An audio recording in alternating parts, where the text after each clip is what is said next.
There are anti-immigration riots in Ireland. They broke out after one of the immigrants brutally raped a 10-year-old girl. The child was taken to hospital and the paedophile was taken to a state-funded hotel protected by the police. This is where angry Irish people are gathering, emphasising that enough is enough and that they will fight for a safe future for their children and women and for the freedom of their country. And the authorities? They claim that the Irish need to work on their prejudices against immigrants. Ireland, the town of Sagart in County Dublin. For several days now, riots have been going on outside one of the hotels that the authorities are using as a centre for foreigners. I'm here at the protest at City West Hotel, where a migrant, an asylum seeker that was supposed to be deported, stayed in the country and raped a 10-year-old Irish girl that was in state care. As you can see, things are massively kicking off here. There's probably well over 1,000 protesters. Unfortunately, this isn't the first crime we've seen like this, even in the last year or two. The protest was peaceful at first, but the situation got out of control. The protesters clashed with police, stones, bottles, firecrackers, and even lasers were used to blind the pilot of a police helicopter.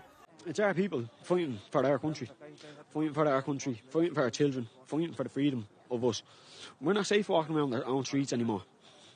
Especially the women and children. Especially the women and children. It's not only the women. Yeah, the elderly that's getting robbed.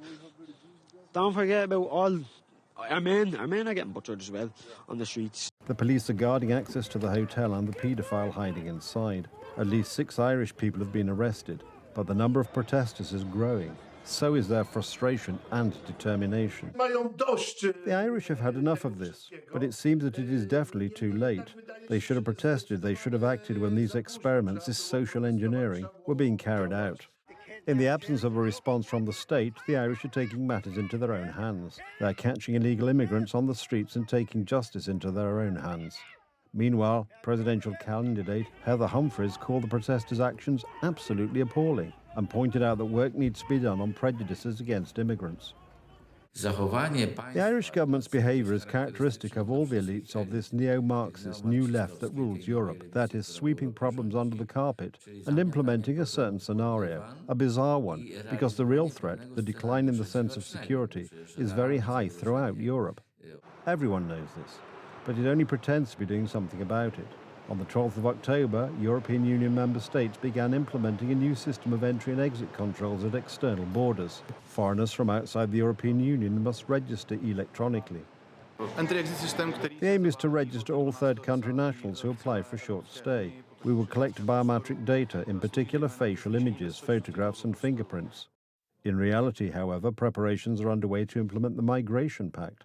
From the middle of next year, each country will have to accept a number of immigrants specified by the European Commission or pay for their livelihood. German Chancellor Friedrich Merz argues that immigrants are and will remain an integral part of the European Union.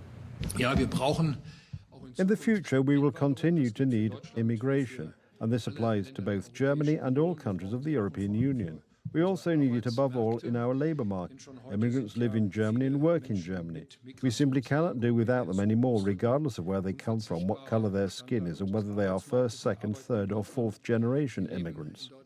The Migration Pact was effectively blocked by the Law and Justice government. The European Commission adopted it a few days after the December 13th coalition took power in Poland. However, Donald Tusk argues that Poland will be exempted from it and that the current opposition is responsible for bringing migrants into our country.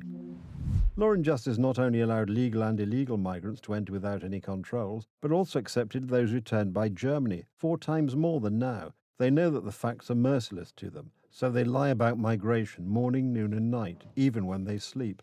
The statistics on migration and visa issue for the Morawiecki government are devastating. These are hundreds of thousands of visas. In addition to hundreds of thousands of visas, there are visas sold somewhere in the markets. However, the facts tell a different story. They show that last year was a record year in terms of immigrants admitted to Poland, when Tusk was already in power. They're accepting immigrants, and I am convinced that they will have to accept immigrants under the Migration Pact. German politicians say outright that Donald Tusk agreed to this, that Donald Tusk will implement it, and today in Poland we are already seeing the implementation of the Migration Pact based on the fact that foreigners' integration centres are being established throughout the country. And this is despite the clear opposition of Poles. When it turned out that Germany was transferring unwanted illegal immigrants to Poland, citizen patrols immediately went to the borders to document and publicize this practice.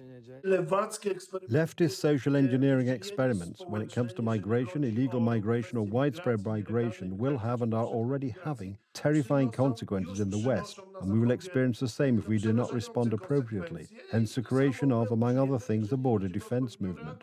The problem of illegal mass migration has been going on for over 10 years, and so far mainly affects Western Europe. At the same time, there are more and more situations where the children of native Europeans are a minority in their schools. It seems that the goal is ideological above all else, namely the dilution and destruction of the old structures of nation-states, so that the elite, who also rules the European Union, can simply implement its plan to create an oligarchically governed superstate, even if it means over our dead bodies, because Europeans cannot see the advantages of mass immigration, but they can see the disadvantages. These include an increase in crime, attacks on women and children, riots, and even terrorist attacks.